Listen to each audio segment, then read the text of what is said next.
उधर कांग्रेस के वरिष्ठ नेता विधायक ठाकुर रामलाल ने बिलासपुर में आयोजित पत्रकार वार्ता में प्रदेश सरकार पर इस कोरोना काल में लोगों को मूलभूत सुविधाएं उपलब्ध न करवाने को लेकर घेरा है। उन्होंने कहा कि इस कोरोना काल में प्रदेश सरकार ग्रामीण क्षेत्रों में लोगों को मूलभूत सुविधाएं प्रदान करने में नाकाम साबित हो रही है। कांग्रेस के वरिष्ठ नेता व विधायक रामलाल ठाकुर ने कहा कि माना कि प्रदेश में कोरोना काल चल रहा है, लेकिन प्रदेश सरकार का दायित्व बनता है कि लोगों को कम से कम मूलभूत सुविधाएं तो उपलब्ध करवाई जाए। उन्होंने कहा कि उनके विधानसभा क्षेत्र में कई जगह पर पीने के पानी की समस्या है, लेकिन ना तो फीटर सही ढंग से काम करते हैं और न ही अधिकारी लोगों का काम कर रहे हैं। हर एक के पास यही बहाना है कि कोरोना महामारी फैली है। उन्होंने कहा कि अगर कोरोना काल चल रहा है तो इसका मुकाबला हौसले के साथ करना पड़ेगा। लोगों को मूलभूत सुविधा तो देनी ही पड़ेगी। उन्होंने प्रदेश के मुख्यमंत्री और सिंचाई मंत्री महेंद्र सिंह ठाकुर से उनकी विधानसभा क्षेत्र के साथ भेदभाव करने का आरोप लगाया। लेकिन आज की तारीख में जो विधानसभा का जो सेशन था, उसके बाद जो मंत्री जी ने जो पैसा देने की बात करी कि जी 200 हैंडपंप लग जाएंगे, तो मैं ये कहना चाहूँगा एक भी हैंडपंप नहीं लगा। अब हो ये रहा है कि सूखा पड़ गया है, पानी है नहीं, और दूसरी तरफ जो है ये जो हैंडपंप है उसको जो है ना इंस्टॉल करने का जो टेंडर है वो भी फ्लोट नहीं हुआ है, और कि कौन लगाएगा, कैसे लगाएगा, क्या क्या शर्तें होंगी, तो अभी तक वही फैसला नहीं हुआ है। और आज मैं कहना चाहूँगा कि ये आज सिर्फ जेजीएम के सहारे टिके हुए हैं। अब और खबरों में आ गए कि 1200 कुछ करोड़ रुपए सेंट्रल गवर्नमेंट ने जेजीएम में और दे दिया। मैं ये कहना चाहूँगा जेजीएम से कोई पैसा नहीं मिल रहा है। जेजीएम से जो है वो 2 पंजाब के ठेकेदारों को काम मिल रहा है, और यहाँ पे जो 2 नंबर का काम करने वाले हैं उनको काम मिल रहा है, क्योंकि पाइपें बांटी जा रही है। वो जो है एक आदमी जाता है, वो 50 पाइपें ले जाता है, वो दवाएगा भी वही और वो इंस्टॉल भी वही करेगा, सिर्फ बिल जाएगा ठेकेदार का और ठेकेदार को पेमेंट हो जाएगी। बात की जाए भाजपा युवा मोर्चा की, तो भाजपा युवा मोर्चा अब कोरोना किट बांट रही है। कोरोना संक्रमित लोगों को भाजपा युवा मोर्चा द्वारा किट बांटी जा रही है। इसके साथ ही जरूरतमंदों को राशन भी वितरित किया जा रहा है।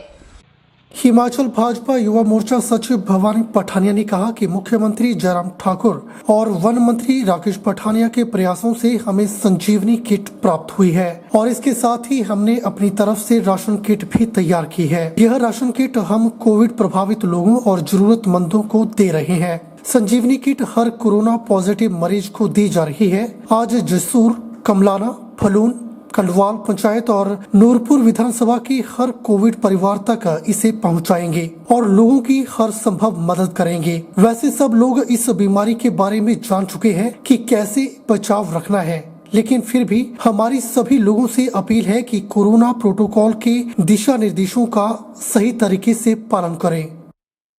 ये आदरणीय जयराम ठाकुर जी के प्रयासों से और हमारे वन मंत्री श्री राकेश पठानिया जी के प्रयासों से एक संजीवनी किट जो हमें प्राप्त हुई है, और एक राशन किट जो हमने खुद से यहाँ पर रेडी करवाई है। राशन किट जो है वो ज़रूरतमंद परिवारों को और जो कोविड वाले परिवार हैं उनको वितरित की जा रही है, और जो संजीवनी किट आई है वो हर एक कोविड परिवार को दी जा रही है। और उसी प्रयास में हम आज बलून पंचायत में से अभी जसूर करेंगे, आगे भलेटा भी जाएंगे, कमनाला भी करेंगे, खंडवाल भी करेंगे। इसी प्रयास से हम पूरी कॉन्स्टिट्यूंसी जो है वो कवर करेंगे और हर घर में ये संजीवनी किट पहुंचाएंगे। उधर केंद्र और प्रदेश सरकार भले ही सबका साथ सबका विकास करने का दावा करते नहीं थकती, लेकिन दावे की हकीकत कुछ और ही है। आज भी समाज का एक वर्ग ऐसा है जो सरकारी योजनाओं और इन लाभ से अनभिज्ञ है। सोलन की हम बात कर रहे हैं। विभिन्न स्थानों पर झुग्गी झोपड़ी में रहने वाले परिवारों को सरकार की किसी भी योजनाओं का लाभ मिलना तो दूर की बात, लेकिन उन्हें सरकारी योजनाओं की जानकारी तक नहीं है। एक रिपोर्ट। इन दिनों कोरोना महामारी के बचाव के लिए लोगों को कोरोना वैक्सीन लगाई जा रही है। एसी कमरों में बैठकर योजनाएं बनाने वाले क्या जाने की गरीबी क्या होती है। इन्हें वैक्सीन की जानकारी तक नहीं है, तो यह वैक्सीन के लिए पंजीकरण कैसे करवाएंगे। तो सरकार क्या सोचकर दावा करती है कि सबका साथ सबका विकास। यदि सबका साथ सबका विकास होता तो इन गरीबों के पास सरकार की तरफ से मास्क होता। सरकार वैक्सीन के लिए योजना बनाती है। यही नहीं, यहाँ पर सर्व शिक्षा अभियान की भी खिल्लियाँ उड़ रही हैं। बच्चे पढ़ने से महरूम हैं। वहीं बिजली पानी की सुविधाओं से भी यह लोग महरूम हैं। हमारे संवाददाता से बातचीत करते हुए इन झुग्गी झोंपड़ी में रहने वाले लोगों ने बताया कि उन्हें महामारी की जानकारी तो है, लेकिन वैक्सीन के बारे में उन्हें किसी ने अवगत नहीं करवाया। यदि उन्हें वैक्सीन के बारे में जानकारी होती तो वह भी अवश्य वैक्सीन लगवाते। उन्होंने कहा कि उनके पास इस तरह का फोन भी नहीं है कि वह पंजीकरण करवा सकें। उन्होंने कहा कि वह जंगल में रहते हैं, उन्हें दीन दुनिया की कोई जानकारी नहीं है। निश्चित तौर पर केंद्र सरकार एक भारत श्रेष्ठ भारत का दावा करती है, लेकिन एक भारत में सबको समान समझा जाना चाहिए था। लेकिन दुर्भाग्य ही कह लो कि बातें बड़ी बड़ी और दर्शन छोटे वाली बात यह दिखाई पड़ रही है। अंतिम पंक्ति में खड़े लोगों को योजनाओं का लाभ नहीं मिल रहा है। मेरा नाम आरती है, 18 साल से ज़्यादा मेरी उम्र है। तो हमारी बस्ती में कोई बुखार, कोई नज़ला, कोई जुकाम कुछ नहीं है। हम झुग्गियों में रहते हैं, कोई कुछ नहीं, इंजेक्शन लगवाए नहीं। और अनपढ़ बंदे, कोई मोबाइल कोई चलाना कुछ आता नहीं। जी अनपढ़ है, को पता नहीं था, किसी मोबाइल भी नहीं जिसमें देख ले। हम यहाँ बैठे सवाला फैक्ट्री के पास में, तो यहाँ हमारे को तो जी अनपढ़ बच्चे भी, हम भी अनपढ़े बुजुर्ग बंदे, ऐसा है हमारे ऐसे सुरुस्त है सब कुछ। किसी को बुखार बखूर नहीं है। पर बाकी हमारे को ये पता नहीं है कि हम टीका कहाँ से लगवाएं, कहाँ जाए, कहाँ नहीं जाए। अनपढ़ बंदे, हमारे बच्चों को पता नहीं, सब बच्चे भी अनपढ़े, हम भी अनपढ़े। कोई है ही नहीं, ये तो हमारे कैसे लगते हैं। हमारे को क्या पता, अनपढ़ आदमी है जी हम लोग। अब हमारे को तो कहाँ बताएंगे, वहीं जाएंगे, अनपढ़ आदमी हम। चलिए रुक लेते हैं एक बार फिर से राष्ट्रीय मार्ग चंडीगढ़ मनाली 205 का, जहां पर एक गाड़ी से अफीम की बड़ी खेप पकड़ी गई है। बताते चले कि एसएचओ बिलासपुर भूपेंद्र सिंह ठाकुर अपनी टीम के साथ कलर के पास नाकाबंदी की गई थी। इस दौरान एक गाड़ी यूपी से बिलासपुर की ओर जा रही थी।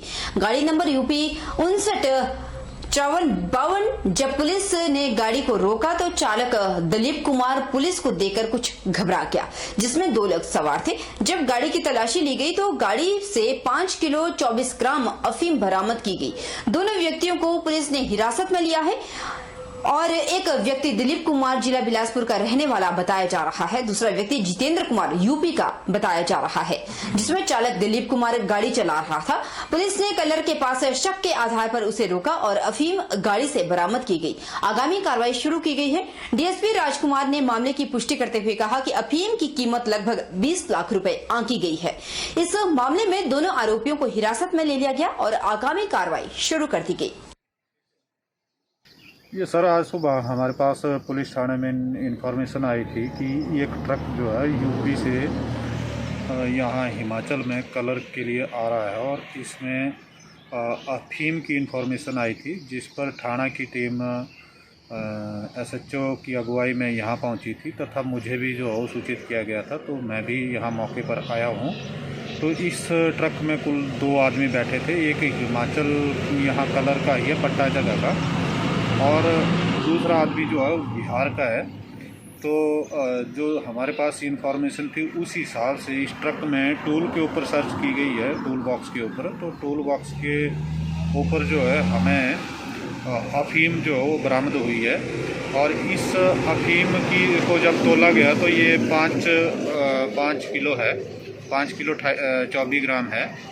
और इसमें 2 लोग जो है अप्रीहेंड किए और पूछताछ पर अभी इन्होंने यही बतलाया कि इसको यूपी से लेके आए हैं और इस अफीम की जो वैल्यू है वो लगभग 15 लाख के आसपास बनती है। तो इनको अप्रीहेंड किया है और फर्दर जो इन्वेस्टिगेशन का प्रोसेस है वो कंटिन्यू है। वहीं बिलासपुर के लोगों के लिए एक अच्छी बात यह है कि कोठीपुरा में निर्माणाधीन एम्स के 3 विशेषज्ञ चिकित्सक अब क्षेत्रीय अस्पताल बिलासपुर में अपनी सेवाएं देंगे। चिकित्सक शामिल जो चिकित्सकों में एक रेडियोलॉजिस्ट, एक ईएनटी और नेत्र चिकित्सक भी शामिल हैं। एम्स की ओर से सोमवार को क्षेत्रीय अस्पताल प्रशासन को एक पत्र मिला है। वहीं इन विशेषज्ञ चिकित्सकों ने सोमवार को क्षेत्रीय अस्पताल पहुंचकर चिकित्सक अधीक्षक डॉक्टर नरेंद्र भारद्वाज के साथ मशीनरी का निरीक्षण भी किया। अल्ट्रासाउंड की मशीनों का भी निरीक्षण किया गया और उसकी वर्किंग कंडीशन है या नहीं यह भी जांची गई। एम्स की ओर से सोमवार को क्षेत्रीय अस्पताल प्रशासन को एक पत्र मिला है। वहीं इन विशेषज्ञ चिकित्सकों ने सोमवार को क्षेत्रीय अस्पताल पहुंचकर चिकित्सा अधीक्षक डॉक्टर नरेंद्र भारद्वाज के साथ मशीनरी का निरीक्षण भी किया। उन्होंने अल्ट्रासाउंड की मशीनों को चेक किया जो वर्किंग कंडीशन में है। चिकित्सा अधीक्षक डॉक्टर नरेंद्र भारद्वाज ने बताया कि सोमवार और शुक्रवार को रेडियोलॉजिस्ट अपनी सेवाएं अस्पताल में देंगे, जबकि ईएनटी और नेत्र चिकित्सक हर मंगलवार को अपनी सेवाएं देने के लिए अस्पताल में आएंगे। एम्स संस्थान के द्वारा विशेषज्ञ चिकित्सकों की इस सेवा से बिलासपुर के मरीजों को काफी सुविधा मिलेगी। बताते चले कि लंबे समय से बिलासपुर अस्पताल में रेडियोलॉजिस्ट न होने के कारण मरीजों को भारी समस्याओं का सामना करना पड़ रहा था। मजबूरी में मरीजों को निजी स्वास्थ्य संस्थानों में अधिक खर्चे पर अल्ट्रासाउंड करवाना पड़ रहा था, लेकिन अब एम्स के चिकित्सकों के द्वारा यहां अपनी सेवाएं देने के बाद मरीजों को काफी राहत मिलेगी। अब उन्हें अल्ट्रासाउंड के लिए यहाँ वहाँ नहीं भटकना पड़ेगा। हालांकि यह सुविधा आपातकालीन स्थिति में नहीं मिल पाएगी, क्योंकि रेडियोलॉजिस्ट चिकित्सक सप्ताह में 2 दिन यानी कि सोमवार और शुक्रवार को ही अपनी सेवाएं देंगे। आज हमारे पास एम्स से जो बिलासपुर से जो 2 डॉक्टर यहाँ आए थे, तो उनके द्वारा एक लेटर हमें जो एम्स से जो मिला, उसके द्वारा वहाँ से हमारे को सोमवार और शुक्रवार को जो रेडियोलॉजिस्ट को यहाँ अपॉइंट किया गया है, वो अपनी सेवाएं यहाँ हमारे को दिया करेंगे। और मंगलवार को जो हमारे को ईएनटी और आई के डॉक्टर साहब यहाँ आया करेंगे। फिर उसके बाद हमारे जो डॉक्टर साहब थे, उन्होंने अपनी जो हमारी जो मशीनें, अल्ट्रासाउंड की मशीनें, दोनों मशीनें उन्होंने चेक की, दोनों वर्किंग कंडीशन में थी। तो आज उन्होंने देख के अपना नेक्स्ट फ्राइडे से जो अपना काम यहाँ शुरू कर देंगे। तो कल जो हमारे IENT के जो डॉक्टर साहब हैं, कल यहाँ आके अपनी सेवाएं हमें देंगे। इससे जो है यहाँ की पब्लिक को थोड़ा बहुत बड़ी राहत जो है मिल जाएगी। लेकिन जो इमरजेंसी को छोड़ के जितने अल्ट्रासाउंड हो गए, वो हम लोगों को उस डेट पे बुलाया करेंगे, ताकि लोगों को उसका कुछ बेनिफिट हमारे को मिले। चलिए रुक लेते हैं धर्मपुर विधानसभा क्षेत्र का, जहां पर लोक निर्माण विभाग ठेकेदारों को फायदा पहुंचाने और घटिया निर्माण कार्य के कारण लगातार सुर्खियों में रहता है, जिसका ताजा उदाहरण धर्मपुर मंडल के अंतर्गत भराड़ी से टिहरा सड़क को पक्का करने के काम में पिछले कल सामने आया, जिसमें विभाग ने ठेकेदार संतोष नेगी के माध्यम से भराड़ी से बांदल चौक तक सड़क को पक्का करवाने के काम में सामने आया है। इस सड़क को पक्का करने पर कुल 3.50 करोड़ रुपए खर्च आएगा। इस ठेकेदार द्वारा किया जा रहा ये कार्य है जो किया जाना है। ठेकेदार द्वारा पिछले कल भराड़ी से बीड़ी गांव तक सड़क को बिना समतल किए हुए ऊंचा किए हुए और उस पर चारकोल डाल दिया गया, लेकिन दोपहर बाद हुई बारिश से सारी सड़क उखड़ चुकी थी। सड़क पर बजरी ही बजरी बिखरी हुई है। वहीं आरोप भूपेंद्र सिंह ठाकुर ने कुछ और भी लगाए हैं।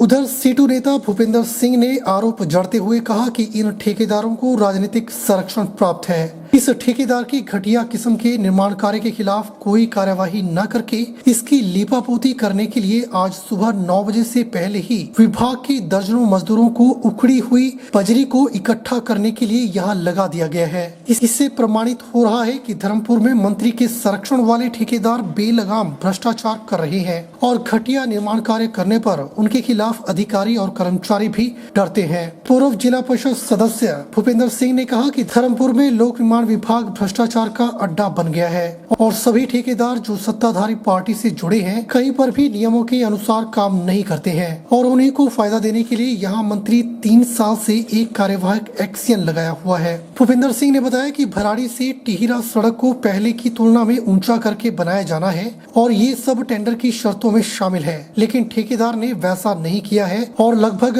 1 किलोमीटर सड़क एक दिन में ही उखड़ गई है। हालांकि इस सड़क से प्रशासन, पुलिस और अन्य विभागीय अधिकारी और पंचायत प्रतिनिधि भी गुजरते हैं, लेकिन इस घटिया निर्माण के बारे में राजनीतिक दबाव के कारण सब चुप्पी साधे हुए हैं। पूर्व जिला परिषद सदस्य भूपेंद्र सिंह ने मांग की है कि इस सड़क पर घटिया किस्म का निर्माण कार्य करने वाले ठेकेदार को ब्लैक लिस्ट किया जाए और ठेकेदार की कमी को छुपाने के लिए रातों रात लोक निर्माण विभाग की लेबर वहां पर भेजने के लिए एक्शन धर्मपुर के खिलाफ कार्यवाही की जाए। ताजा उदाहरण है जो आज यहाँ जो धर्मपुर मंडल के एक सजाव पिपलू जो ग्राम पंचायत है, वहां से बरहाड़ी नामक स्थान से टीरा के लिए एक जो सड़क है उसका जो टेंडर है एक ठेकेदार को आवंटित वो हुआ है, जिसमें 3.5 करोड़ रुपए के तहत ये जो सड़क है इसको पक्का किया जाना है। उसमें अंदर जैसे टारिंग होनी है, कहीं साथ में गड्ढे जो हैं उनको भी भरा जाना है, साथ में जो डंगे हैं वो लगाए जाने हैं। मगर बड़े हैरानी की बात है और बहुत चिंता की बात है कि पिछले कल उस ठेकेदार ने जो बराड़ी से 1 किलोमीटर आगे तक जो सड़क पक्की करने का जो काम था वो शुरू किया। तो जो सड़क पहले से थी जिसको उखाड़ने की जरूरत थी उसके जो ताकि उसके ऊपर जो दूसरी लेयर है वो डाली जानी थी वो बिना उसको साफ किए हुए बिना उसको उखाड़े हुए डाल दी। और शाम के समय बारिश हुई और पूरा जो बजरी है वो सड़क के ऊपर जो तैरती हुई है वो नजर आ रही है। और उसके चलते काफी जो दिक्कत है वो लोगों को हुई। और आज सुबह एक और जो कारनामा है वो विभाग ने ये कर दिया कि जो ठेकेदार का जो काम है जो बजरी उसने सब स्टैंडर्ड की डाल दी थी घटिया किस्म के निर्माण कार्य के अंदर, उस बजरी को उठाने के लिए जो विभाग के कोई 3 दर्जन जो मजदूर थे उनको आनन फानन में बुलाया गया, क्योंकि ये जो ठेकेदार हैं ये यहाँ धर्मपुर में पूरा राजनीतिक संरक्षण है उनको। यहाँ के जो नेता हैं जो सरकार के अंदर बहुत जिनकी अहम भूमिका है उनके संरक्षण में काम करते हैं। तो जो कर्मचारी अधिकारी है वो कहीं भी इन ठेकेदारों से एज पर जो नॉर्म है जो स्टैंडर्ड है विभाग के उसके तहत कार्य नहीं करवा पाते हैं। यहाँ रुकेंगे छोटे से ब्रेक के लिए। ब्रेक के उस पार फौरन लौटेंगे, आप बने रहिए हमारे साथ।